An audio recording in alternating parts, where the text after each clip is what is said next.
countdown has begun. Campaigning ends for one of the most bitterly contested elections in India. Voting in the last phase of this election will take place on Sunday. Results will be out on the 23rd of May. The BJP will return to power with a bigger majority than 2014, says Prime Minister Narendra Modi and BJP President Amit Shah in their first ever joint presser since 2014. They praised the BJP workers over their efforts in the campaign. While the BJP puts up a confident face, the Congress president goes into his complaining tone. With the end of the campaign, Rahul Gandhi slams the poll panel for being biased, says the Election Commission issued orders which favoured the ruling party. Another self-goal from a BJP leader after Pragya Thakur's Godse remark. Anil Soumitra of the BJP calls Mahatma Gandhi the father of Pakistan. The party suspends him. Prime Minister Modi slams Pragya Thakur for calling Gandhi's assassin Nathuram Godse a patriot. He says he will never be able to forgive leaders for insulting the Mahatma.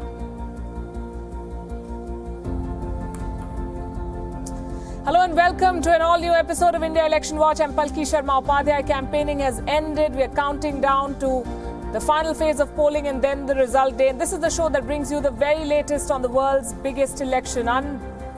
Unbiased analysis and verified updates. Let's begin with the day's highlights. And the headline has been Sadhvi Pragya Thakur. The last phase of polling is nigh. The campaign is over after a long summer of high decibel rallies. But controversies tend to outlive campaigns and elections. And this one hasn't run its course yet. A statement by Pragya Thakur has put the BJP on the defensive. It's proving to be a very costly mistake and the party is tying itself up in knots trying to wriggle out of this one. Pragya Thakur called Nathuram Godse a patriot. As expected, the statement sparked a firestorm. The BJP was quick to demand an apology from the leader, their candidate for Bhopal. Pragya Thakur complied. But it wasn't enough.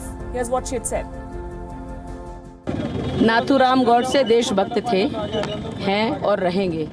ऐसा बोलने उनको आतंकवादी कहने वाले लोग स्वयं के गिरेबान में झांक के देखें। अब की चुनाव में ऐसे लोगों को जवाब दे दिया जाएगा।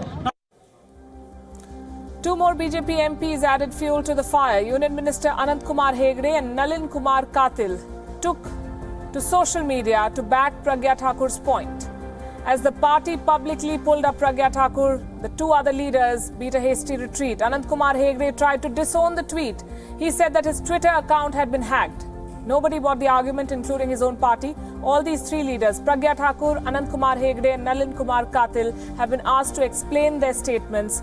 BJP President Amit Shah said, and I quote, "Statements of Anant Kumar Hegde, Pragya Thakur and Nalin Katil are their personal opinion. The BJP has nothing to do with it. They have withdrawn their statements and apologized. The BJP has taken their statements seriously and sent them to the disciplinary committee. The committee will seek explanation from all the three leaders and submit the report to the party within 10 days. पूरी Bharatiya Janata party को खेद है, इसीलिए prompt action लिए गए हैं। Disciplinary committee ने आज ही उनको नोटिस इश्यू कर दिया है और 10 दिन का समय दिया है और उसके बाद तुरंत ही फैसला करेंगे जो उचित होगा। ये तीनों नेताओं के जो बयान है, इसके साथ पार्टी अपने आप को संबंध नहीं पाती है। हम इस प्रकार की बातों को निजी मानते हैं, न केवल निजी मानते हैं, इनके लिए जो रिस्पॉन्सिबल लोग हैं इनको नोटिस इश्यू कर डिसिप्लिनरी एक्शन लेने के लिए भी हमने प्रोसीडिंग स्टार्ट की है। The BJP is at pains to distance itself from these remarks, but the opposition will not let them off the hook. Rahul Gandhi and Priyanka Gandhi Vadra took to Twitter. The Congress president called the BJP, quote-unquote, lovers of Godse. Priyanka Gandhi Vadra dared the BJP to spell out its stand. Pragya Thakur's comments can hurt the party in this final phase. She's been criticized in equal measure by the people and the politicians. The likes of Anand Mahindra said, and I quote, "For 75 years, India has been the land of the Mahatma, a beacon when the world lost its morality. We used to be pitied for being poor, but we were always rich. Since Bapu inspired billions globally, some things must remain sacred, or we become the Taliban, destroying statues that sustain us." Joining us in the Wion studio, Lord Meghna Desai, author and Professor Emeritus at the London School of Economics. Also with me is senior journalist Arun Anand. And we have with us from Bangalore, K.S. Dakshinamurthy, also a senior journalist. Good evening to all of you. Lord Desai, is Sadhvi Pragya Thakur going to be the BJP's costliest mistake in this election? Absolutely. And I hope and pray that she doesn't get elected. Because if she does get elected, she'll be in more trouble. This is a person who cannot be controlled. You know, remember how Arvind Kejriwal used to be. You know, but he was a leader. But I think this woman just doesn't know when to shut up. And every political party has to have some discipline. And I'm glad that BJP has moved, maybe with 24-hour delay, but they have moved and dissociated. Because, you know, there are some things which you don't mess with. Gandhi is one of them. Just leave Gandhi alone. Don't mess with him. And she's not saying this for effect, Arun Anand. When you hear her speak, you know that she believes all of this and she's saying it with full conviction. And then she apologizes because her party asks her to. Did the BJP not think this through? No, I think, you know, sometimes there are motor mouths in every political party. And she has not been a hardcore politician. So she doesn't know actually what kind of impact her statements would make. She's not a seasoned politician. I am not defending it. I am saying what she has said is absolutely wrong. It is indefensible. So, I think largely it has come out of not out of any sheer plan or this thing. It's a spontaneous reaction. This is probably what she thought. But now the BJP has disassociated with itself. And as Lord Desai was saying that I think they have done a wise thing. They have tried to control the damage, but some damage has definitely been done. K.S. Dakshinamurthy, Pragya Thakur was troubled to start with. She may not be a seasoned politician, but she was also always a magnet for controversy. The BJP knew it, and yet they fielded her in Bhopal. Do you think they miscalculated the damage she could do? Yes, in fact, when she was named a candidate for Bhopal, it was very surprising that, you know, they had to choose her because that is one thing. And then the second point is that there has always been a strand in the BJP and the Sangh Parivar, you know, where people are convinced about what Pragya Thakur is saying. So that is why you have this chorus that follows her, you know, from Anand Kumar Hegde or Nalin Kumar Patil. They believe that you know, Gandhi was, you know, didn't do things right, and you know that somebody like Godse was not just an assassin, and etc. And you know, in fact, last year, if you remember, on the day when Gandhi was assassinated, that is the anniversary, somebody, you know, in Bhopal, you know, tried shooting a picture of Gandhi, and you know, it caused a controversy. So it's a deeper problem than what we think. And this is what Sadhvi says is kind of just a reflection of that. So then, the Hegdes and the Katils of the world, these are the leaders. But I'm sure there are people out there who subscribe to this point of view. Do you think that this is part of a plan to consolidate that very extreme right vote? Well, I think if it is, they'll have to go somewhere else. BJP will have to get rid of them. Because, you know, if BJP is seriously going to be a natural ruling party of India, certain kind of extreme right-wing attitude has got to be thrown out. I mean, yes, they're a right-wing party, yes, they're a Hindu nationalist party, but there are limits to what Indian people will tolerate. And I think, you know, insulting Gandhi is one of those things which just should not be done. I think what BJP needs to do is all its new candidates ought to get a little bit of course in how to behave in public, because, you know, the same thing has happened in Delhi with Gautam Gambhir. You know, you have to train these people how to behave when they're fighting an election. You know, this is not a private... or Sunny Deol. And Sunny Deol. Who says, I don't know anything about politics. Exactly. I mean, they have to be coached. Right. Throughout this 5-year term, a lot of work has been done, but there have been controversies as well. And when such controversies arose, the explanation was that this is the fringe. So the likes of Pragya Thakur being given a ticket is mainstreaming of the fringe. What is the message that was being sent out? No, see, Palki, you have to understand the fact. First, let me correct what my friend and fellow panelist, Mr. Dakshinamurthy, was saying, that the RSS and the BJP always had a section of people who favored this view. No, that is not the case. RSS has been on the record saying that they had condemned it. In fact, I just want to put for the record a fact. Since 1925, when the RSS inception happened, Never ever this has happened that for 13 days all the RSS shakhas were closed after Mahatma Gandhi's assassination to express grief. And then Sardar Patel is on record saying that RSS had no role to play and that controversy is over. So it's, you know, sometimes when you make such allegations against, it gives, you know, a kind of encouragement to what you call the fringe elements to come out with these kind of statements. You have to understand also that Sadhvi Pragya Thakur was made a candidate not because they wanted to, she is symbolizes that how the UPA had created a false bogey of Hindu terror. That was the stand which BJP had taken. So she was the best candidate, especially to put across Digvijay Singh. Because, you know, these are moves which galvanize the workers. Now, yes, it has partly backfired. No doubt about that. But the whole idea behind bringing Sadhvi Pragya Thakur was because she was the mascot of that false strategy or that false bogey of terror which was created. So that was the whole idea behind it. K.S. Dakshinamurthy, do you agree with this, that the BJP was trying to make a limited point against the concept of Hindu terror that was floated by the UPA government, but it seems to have snowballed into something much bigger that the party is now trying to contain? See, we are not here talking about facts. In the sense, I'm not trying to say that the BJP, supported the assassination. I'm not saying anything of that kind.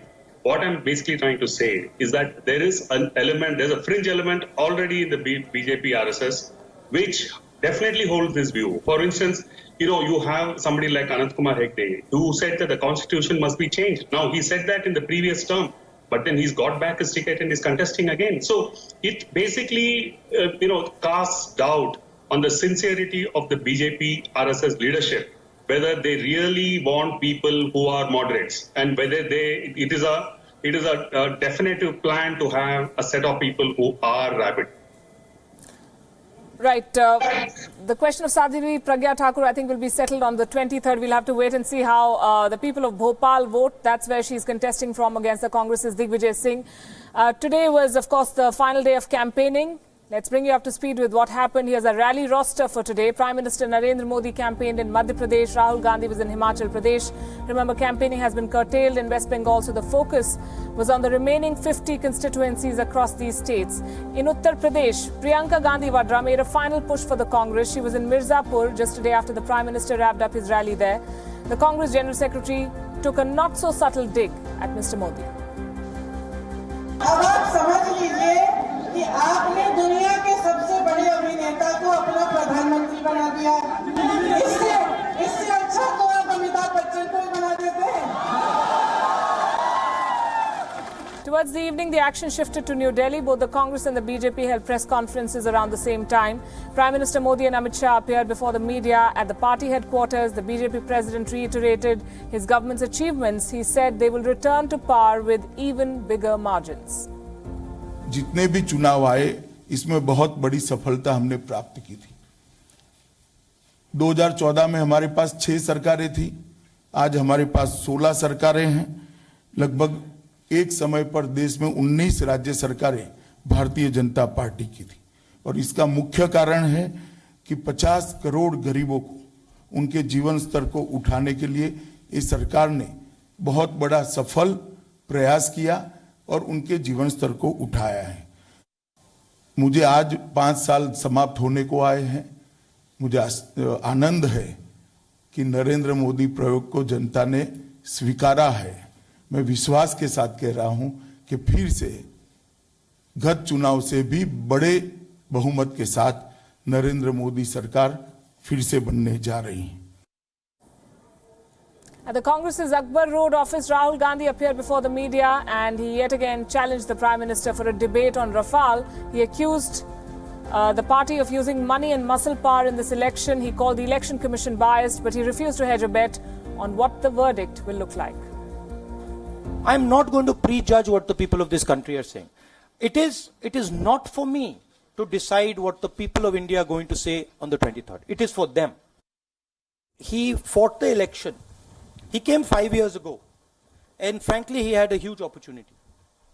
And as an opposition leader, I would have liked to see a Prime Minister of my country, of our country, who was moving this country forward. I would have liked to see Mr. Narendra Modi actually take on the challenge of joblessness. I would have liked to see Mr. Narendra Modi actually try and work on helping our farmers. And with all due respect, he lost sight of the real picture. So the campaign has ended. The BJP is claiming to win a bigger majority than 2014. But the fact is that no party, not even the Congress under Jawaharlal Nehru, has won 50% of the vote share in any national election beginning 1951. So when we say majority, when we say an overwhelming number of people have voted for a party, it is still a very small section of the society.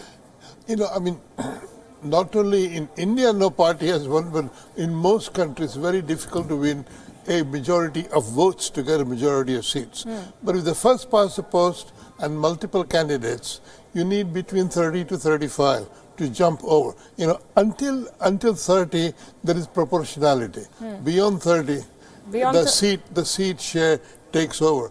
And I think if they think they are winning that much, which surprises me, they would be looking at 36, 37% support. And, you know, that would give them around 300 seats.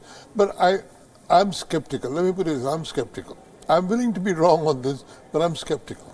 I think that's a good position to take, to say that things may go a few seats up or down. What is your assessment? The Prime Minister said that 300 plus? He said 300 plus? He said, mark my words. Prime Minister also said it. See, my assessment is that, one, that the people of India are not in a mood to give a fragmented mandate. We have been looking at this thing. They don't want to have a very weak coalition government. They might like to have a coalition government at the center, but they might not be looking at a weak coalition government. That is a general sentiment which we come across. Third thing is that, another important thing is that if the Prime Minister, had Amit Shah been saying it, he being leader of a political party, the BJP president, so it is understandable to boost the morale of the cadres during the last phase of the polls. But when it comes from the Prime Minister himself, so I think we need to take it a little bit more seriously. So I think they have a feedback that yes, they are doing very well. Okay, that's their internal assessment. K.S. Dakshinamurthy, from below 20% in 2009, the BJP's vote share in 2014 jumped to above 30%. And most assessments, most pundits say that if any party or pre-poll combined crosses the 30% national vote share in 2019, it will be a significant achievement. Where do you place the BJP? How I see is a little different. I neither see it in terms of vote share nor the seat share. You know, if you take 2014, there were some very important planks on which the elections were fought. One was the development program which the BJP put forward, and the second was the reaction to the corruption of the previous UPA government. It was very clear, but this time around, even in the past, like say in '89 when there was the issue of Bofors, Rajiv Gandhi paid a price for it. So the Congress paid a price for it. So, there was a overriding kind of issue. Like say in this election, I find that missing. The BJP has not really put forward anything very major to say, what we can look forward to in the next 5 years. They have not talked about any of the major policy decisions that they took in the past, except, and they've been harping more on national security and, this Pulwama, Balakot and bits and pieces and attacks on the opposition. There has really been no kind of you don't get a sense of what the BJP is going to do going forward. Yes, the manifesto is there, agreed, but the manifesto is a manifesto. But in popular discourse, one really does not know what the BJP is going to do going forward, and this could hamper them in the elections, and we'll see that on 23rd. But then, just playing the devil's advocate, I think the other side has also not spelled out exactly what they will do so differently. There's no rallying point, so to speak. So, is it fair to assume that if the BJP comes to power, we should expect more of the same, and if the Congress comes to power, more of what we saw? I think BJP. What has not been emphasized enough is what the BJP has actually done while in power, the concrete policies. And I think by and large that is clarity as to what they have to go on doing. Maintain a high growth rate, maintain low inflation, clean up the credit market, and you sort of try and make quite sure that the fiscal deficit does not go bad. All those things, and then they have to go on improving the health, housing, electricity, infrastructure. I mean, you don't have to invent any new policy. There are a lot of incomplete projects still left on the table, and they have to go on improving it. But they're still talking about Nathuram Godse. I think that's where the problem lies. Each seat we know sends only one MP to the Lok Sabha, but some seats carry more weight than others. In phase 7, there is one such seat, a very significant battle, and that is the battle for Gorakhpur in Uttar Pradesh. It's an important battle both for Yogi Adityanath and the Gathbandhan. It has been a BJP stronghold, Gorakhpur. But with the Gathbandhan, the BJP is doing all it can to win the seat back. The Gathbandhan got it in a by-poll in 2018. That's when Yogi Adityanath left the seat to take over as Chief Minister of Uttar Pradesh. His party has fielded Bhojpuri superstar Ravi Kishan to take on the Gathbandhan candidate Ram Bhual Nishad.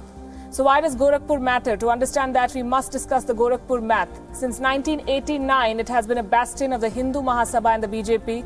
Mahant Avaidhyanath and UP Chief Minister Yogi Adityanath represented this constituency. As I said, he took over as Chief Minister. The seat fell vacant. The by-polls followed, and the SP-BSP combined came together. They put up a common candidate.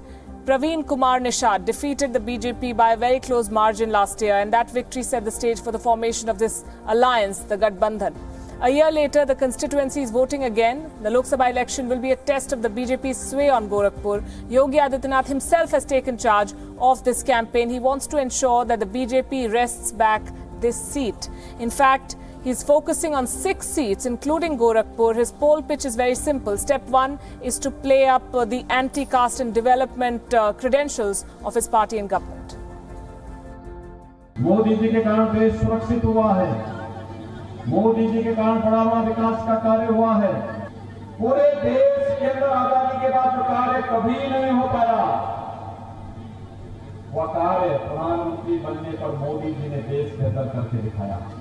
जब मोदी जी विकास करा रहे हैं या हमारी सरकार विकास करा रही है, किसी की जाति नहीं पूछ रही है, किसी का मत और मजहब नहीं पूछ रही है, तो चुनाव के समय जाति और मजहब पूछने की आवश्यकता है क्या?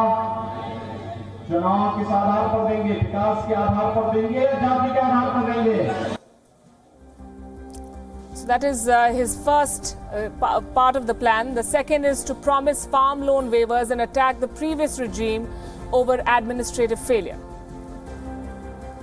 हमारी सरकार बनी, हमने सबसे पहला काम किया कि किसानों का कर्ज माफ किया।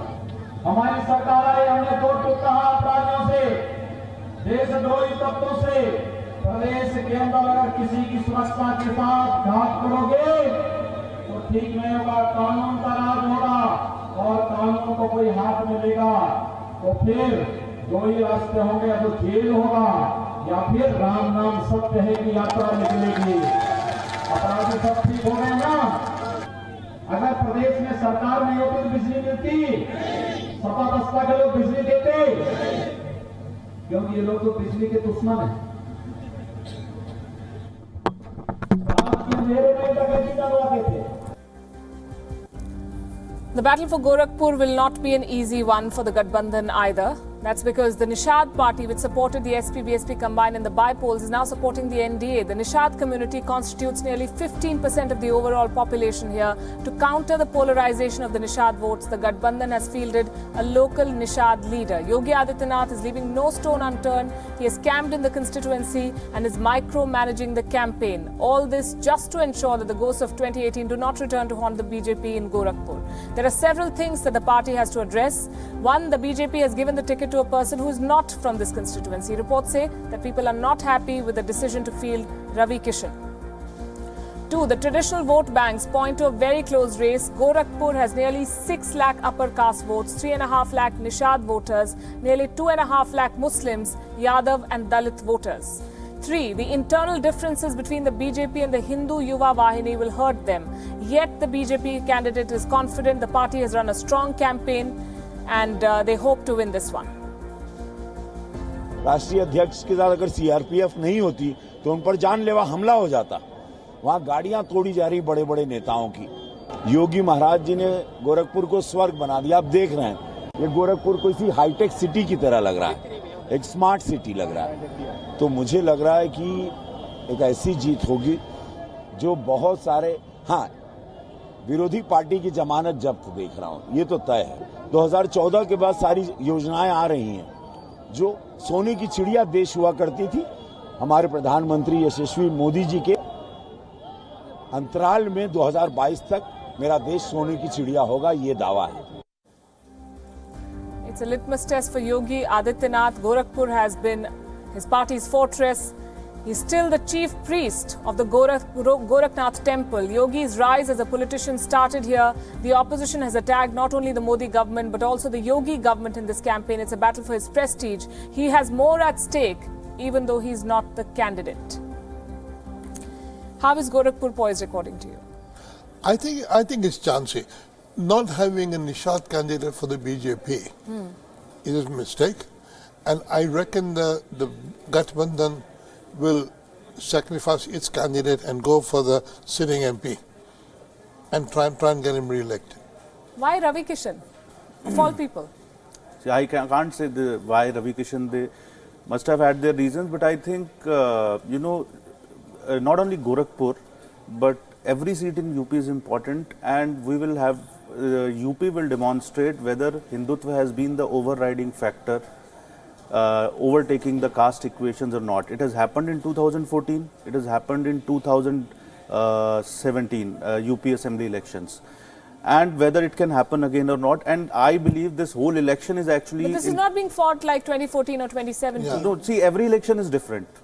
Like in 2017 also, when the assembly elections were happening, BJP has won at seats where it didn't had even the polling agents. But it was a four-way contest and the votes were Here split. also it's a multi-corner. I'm saying every election is different, but I have been saying this, that since 2010 there has been a massive Hindu consolidation wave going on, and Narendra Modi has also become Prime Minister because of that Hindu consolidation wave. This consolidation is not happening because of Narendra Modi. So in UP we'll have to see, and I think this whole election is actually poised to UP. The opposition is thinking that BJP is going to lose a major chunk of seats, which it will not be able to make up in rest of the states. And BJP is thinking that it will almost repeat its performance or will not lose as many seats that it cannot make up. So that way, and Gorakhpur, of course, is going to the mascot of this thing. We'll have to see. But I believe the by-election results, the issues were different at that time. Here, Modi is contesting on every seat, actually. It's not Pragya Thakur or Ravi Kishan or Gautam Gambhir. It's Modi has taken a big gamble. So we'll see whether it pays off or not. Is that how you think, that this is not a constituency by constituency election? This is one polarizing, one figure, and then he has many people opposing him. In a sense, the opposition chose this strategy. Opposition said, we got to get rid of Modi. They were almost going to say, we don't mind BJP, but we'll mind Modi. So Modi said, okay, if I am the issue, I will become the issue. And so now it says, not vote for BJP, vote for Modi. Right? So he has made it. But I still think that in UP, the last time 71 seats were a freakingly high number, and it cannot be repeated even if there was no Gathbandhan. How do you explain the assembly win? Well, they were still on a roll. The government had come 3 years of the government, they're still on the roll, and it was very soon after demonetization, and the other parties had lost all the money. Remember that. Okay. And so I think that, but now it is different because with the Gathbandhan, those two parties, crucial to UP, have combined. And in Gorakhpur, Congress is not there. Yes. So I think the Gorakhpur is not going to be easy for BJP to win. K.S. Dakshinamurthy, is Gorakhpur the litmus test for the BJP? See, Gorakhpur has become a personal battle for Yogi Adityanath. He has spent a lot of time there campaigning, etc. Ideally, alternatively, he could have treated it like any other constituency, because what is now going to happen is that the attention on Gorakhpur is going to reflect on him. In case Gorakhpur is lost, it's going to be treated as a referendum on Yogi Adityanath, which he could have probably avoided. He could have just treated it like any other constituency. That is one thing. And as far as the entire UP is concerned, the SP-BSP alliance, not only have they allied, but there seems to be no major dissonance within the alliance, and that is something worrying for the BJP, because normally, let's say in Karnataka, you have the JDS and the Congress, and there have been a lot of issues in Karnataka. So you don't find a similar kind, a similar problem in UP, and that is a cause for worry for the BJP. But then it all hinges on whether the votes are transferred, the SP-BSP votes are transferred to each other, and that, I mean, what we've seen in the by-polls is one thing, but to repeat that in a national election is quite another. Do you think they'll be able to pull it off? I see no reason why they won't pull it off, because the very fact that Mayawati and Akhilesh have gelled so well, optic-wise, and then also down the line, from all the reports that I've got, there has been absolutely no issues at all, and they seem to be very well synced. And, the logical outcome of that should be a transfer of votes. If the votes don't get transferred, well, that will be a big surprise, but it doesn't seem that way. And the votes will also get split. There's also the Congress in the mix that not many people talk about, except for Priyanka Gandhi's rallies. See, one is that it's not yes, it's a multi-cornered contest, so obviously BJP will have an advantage. The BJP is ironically, you can say, in the same position but Congress used to be in 1970s or in early 80s, that whenever there used to be a multi-cornered contest, the Congress used to get benefited. So now BJP, in fact, if BJP wins this election, I would say that, BJP is the new Congress and Congress is the new left, the way things are happening. So, but votes are going to get split, but there are problems in the alliance of SP and BSP. There are a lot of reports which have come out where Mayawati is suspecting, because Mayawati has the only vote bank which is fully transferable, and that only Jatavs. She is being overestimated also at times. Valmikis are not with her. Number of most other backward castes are not with her. Her core vote share is Jatavs. That she has. So, and her vote is transferable. But how much the SP vote is transferable, I doubt. I don't think any other party in the country right now has that kind of transferable vote. So, I would agree with you that it's not necessary that the vote, and there are problems that SP was having a back channel understanding with Congress. See, everybody in UP, in terms of long run, is vying for that vote share which Mayawati has. So everybody wants to finish off BSP, especially the SP and the Congress. So I think it's not as simple as it looks, and it's not as peaceful as it looks between SP and BSP. Indeed, and with no seat in the Lok Sabha, Mayawati still calls herself a prime ministerial candidate, and that is incredible. But talking about the back channel understandings, from the day this election was announced, the Congress has been asked one question. One question has been haunting the Congress party: who is their prime ministerial candidate? Without answering that question, the Congress has still firmly staked its claim to the prime minister's chair, asserting all the while that it would be the leader of any non-NDA coalition government. But now the Congress party has seemingly made the biggest of all U-turns this election, and it has come right at the end, on the last 2 days of campaigning. Senior Congress leader Ghulam Nabi Azad claimed that the Prime Minister's post was not the Congress party's primary concern. In fact, he said the Congress is not against supporting any regional party leader for the Prime Minister's post, even if it ends up emerging as a single largest party. That's quite a statement to make. Consensus Congress पर बनता है तो Congress leadership लेगी, लेकिन हमारा जो इस वक्त लक्ष्य रहा है शुरू से ही कि एनडीए की सरकार नहीं आनी चाहिए और उसमें गैर कांग्रेसी सरकार जो पार्टियां हैं वो मिलके जो भी राम राय बनेगी उस राम राय के साथ हम सब होंगे। इस वक्त हम कोई इशू नहीं बनाना चाहते हैं कि जब हम नहीं बनेंगे तो कोई भी नहीं बनेगा, ऐसा कोई संभावना नहीं। This was Ghulam Nabi Azad addressing the media in Patna yesterday. The Congress party seemed to have mellowed its stand on the prime ministerial candidate, but while speaking to reporters in Shimla today, the very same man has changed his version. This time, he changed the narrative back to the original, that it will be a Congress leader who will be the prime minister. This is not true that Congress will not claim or Congress is not interested in prime ministership. Of course, we are the biggest political party and the oldest political party, and if we have to run the government for 5 years, the biggest political party should be given a chance. Then Congress is the only political party, and we have a Rahul Gandhi who is very competent enough to become the Prime Minister of the country. And we have seen in the past, whenever the largest political party has headed the government has lasted for 5 years. The Congress's chief spokesperson Randeep Surjewala has also reiterated that the party is set to become the single largest party, he says, and hence the right to choose a prime ministerial candidate rests with the Congress. 2 days, two different versions of what the Congress party is thinking. Which one should we believe? On the surface, this points to confusion and a lack of clarity within the Congress party, but there's every chance that it could be a deliberate ploy. After all, it's not the first time that they have dilly-dallied on the prime ministerial choice. 15 years ago, remember, in the elections of 2004, even after the results were announced, the Congress party took its own sweet time to name the prime minister. Only after some laboured deliberations did the party finally settle on Dr. Manmohan Singh. The contrasting views from the Congress party may just be part of this plan, meant to lure potential allies. It's also an indication that they're not confident of becoming the single largest party. It's going to need the support of many regional players, and the question is, are these players going to fall for the Congress's bait? Lord Desai, if Rahul Gandhi is competent, as Mr. Azad said, why is the Congress shying from naming him in so many words as their prime ministerial candidate? My hunch is that Sonia Gandhi is willing to give the other opposition parties the lead. Rahul Gandhi is unwilling. So poor Ghulam Nabi Azad is serving two masters for telling him two different stories.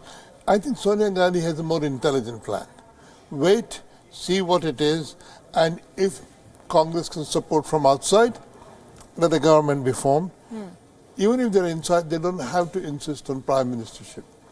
But that is not the way Rahul Gandhi is thinking about it. But he's a newcomer in this game. He should trust his mother to get it right. Seriously, I really do think that it would be in Congress's interest to just let it go this time. Because Rahul Gandhi has no experience of holding any ministry. And there are other people there who have been chief ministers, who have been cabinet ministers, and that would inspire more confidence than having Rahul Gandhi as a prime minister. He's close to 50 years in age, and if he's still going to have to take advice from his mother on how to go about things, then that doesn't bode very well for the Congress party. How do you see these different statements, and what does it show about the thinking in the Congress camp? See, one is that it reflects the state of Congress, that as Lord Desai was saying, that they're absolutely confused. They also don't have a clue whether they are going to get actually 45 seats, 60 seats or 100 plus seats. I think yesterday's statement, it reflects that the Congress is doing very badly. Today's statement, when Ghulam Nabi Azad says that they'll form the claim, probably they are expecting that they'll get more than 100 seats. But I get reminded of, in 2013, there was an international magazine who had written a piece on Rahul Gandhi, and the first line of the piece was the former future Prime Minister of India. So, Congress also has created, there is also a lot of confusion now with Priyanka Gandhi coming in. And Priyanka has proved to be a better leader than Rahul as far as enthusing the cadres is concerned. And she also seems to have a better political sense also. So, how it is going to play out between these two, that also is to be seen. But I think Congress is absolutely confused, and whether Congress will be in a position to call shots or not, that also is to be seen. So I think, as Lord Desai was saying, I think Sonia Gandhi probably is, if she drives it, they should wait and watch rather than coming out with these statements. It creates more confusion. K.S. Dakshinamurthy, your thoughts on what the Congress is thinking and saying?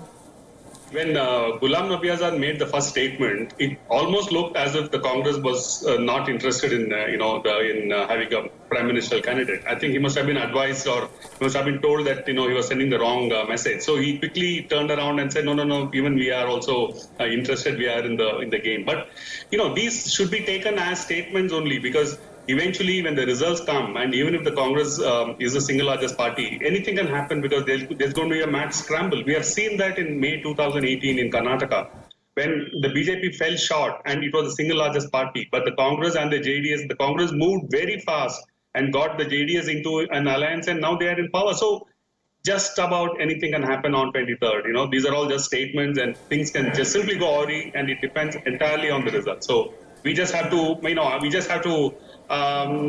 look at it that way. You know, we can't give it too much of a credence. Right, and that brings us to another important point. All the 13 seats in Punjab will vote in the 7th phase. There are two major political forces in that state, Congress and the Shiromani Akali Dal combined. The Congress on one side and the Shiromani Akali Dal BJP combined on the other. In the past, voters have alternated between these two sides, but this time there are new factors at play. The Aam Aadmi Party, which polled a significant percentage of votes, is fighting alone. 6 parties headed by the Bahujan Samaj Party have formed a Punjab Democratic Alliance. Both the BJP and the Punjab Democratic Alliance, the BSP and the Punjab Democratic Alliance are expected to cause a significant split in the votes.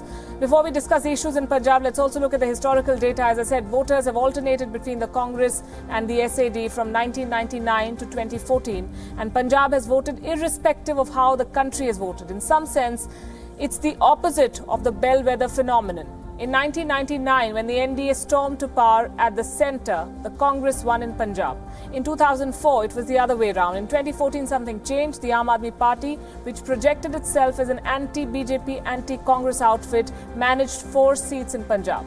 But in 2019, we're looking at a different battle. A lot of things have changed. The Congress stormed back to power in 2017 on the back of anti-incumbency against the Shiromani Akali Dal. The Aam Aadmi Party has lost relevance in every seat except for Shangrur.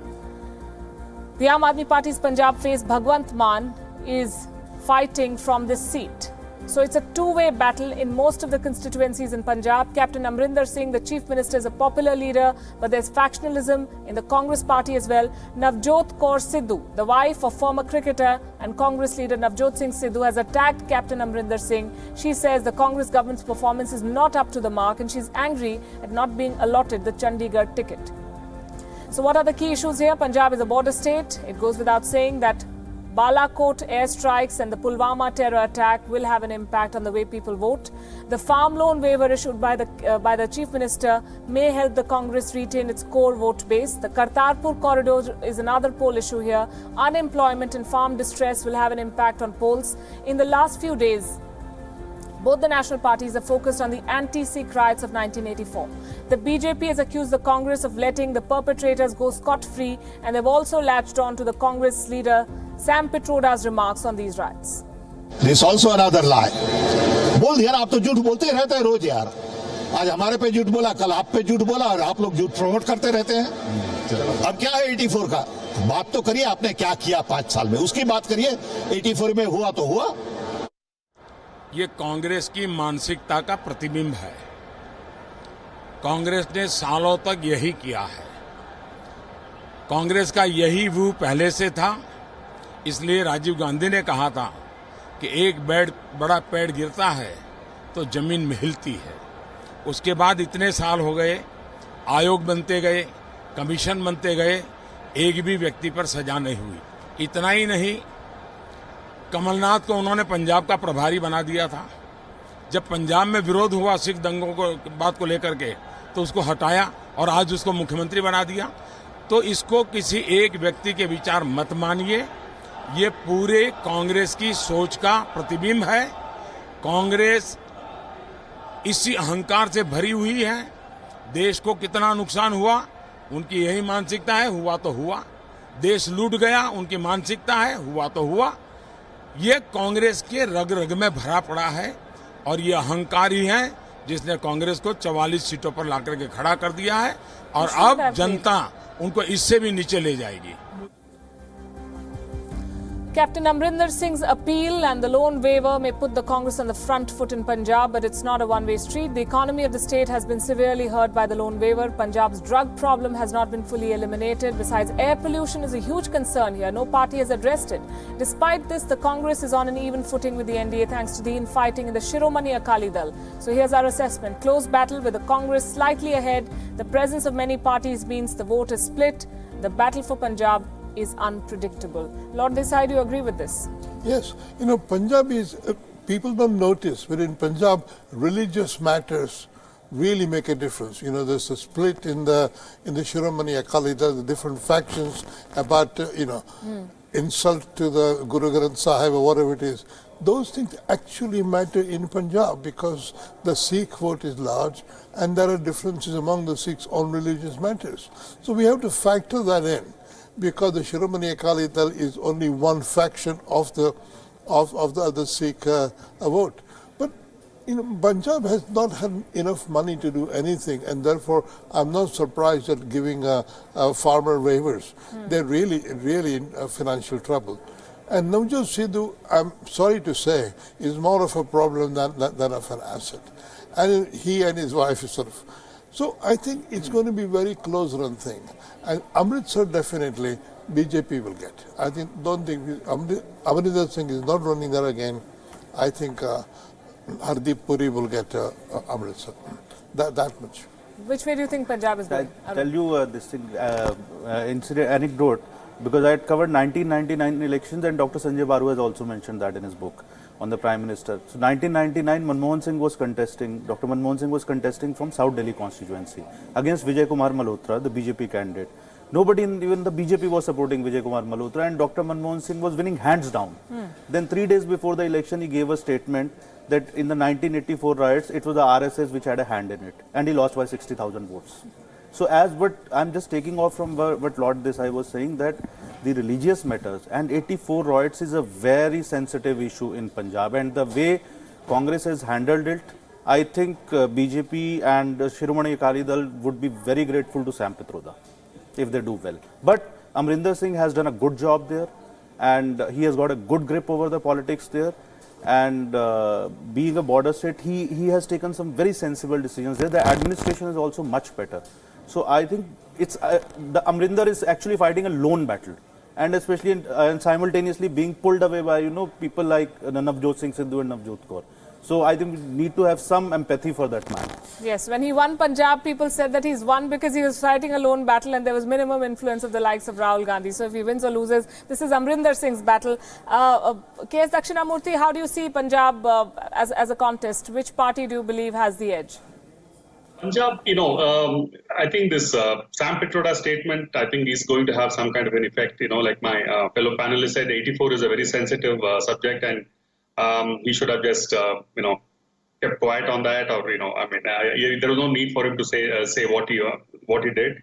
And also the fact is that the BJP has always, which is natural that when an opposition slips up, the other party, basically makes use of it, and the BJP is very well known for it. Because, the fact is also that Manmohan Singh, as the Prime Minister, apologized for what happened in 84, but I think all those things have got washed away right now in the public narrative. So it's, it basically adds one more card in favor of the BJP. I would just put it that way, because Punjab is far more complex than, what we think. In fact, probably I would rate it as amongst the most unpredictable states in the country as far as the elections are concerned. Right. K.S. Dakshinamurthy, Lord Desai, Arun Anand, thank you very much for sharing your thoughts with us. We want to quickly look at the key fights. We discussed 5 such battles yesterday. Today we have 5 more, starting with Varanasi in Uttar Pradesh, perhaps the most keenly watched contest. Even though it's not a contest, it's a foregone conclusion. Prime Minister Modi is contesting from this seat again. And that's Varanasi's claim to fame. Modi faces Ajay Rai of the Congress Party and Shalini Yadav of the Samajwadi Party. In 2014, he won the seat by a margin of more than 370,000 votes. This time, this margin could be higher. He looks invincible, and not surprisingly, voters tend to back prime ministerial candidates. Besides, Modi has worked for this constituency, improvement in road connectivity, setting up the river transport on the Ganga, and providing pipe gas to households, setting up of hospitals, and so on. Priyanka Gandhi Vadra has aggressively campaigned against the Prime Minister in Varanasi, but going by the recent reception for the Prime Minister, this seat looks set to be in his kitty. Second on the list, Sangrur constituency in Punjab. We just discussed it. Traditionally a Shiromani Akali Dal stronghold, the Congress breached it in 2009.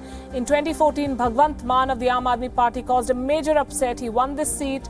He's in the fray this time as well. He's taking on Parminder Singh Dhinsa of the Akali Dal and Keval Singh Dhillon of the Congress Party. This is one of the few seats in Punjab where there is a legitimate three-way race. But the AAP is riddled with factions, and that could play to the Akali Dal's advantage. The socio-economic indicators paint a dismal picture in this constituency, but the issues are same as elsewhere in Punjab. This is a very close contest.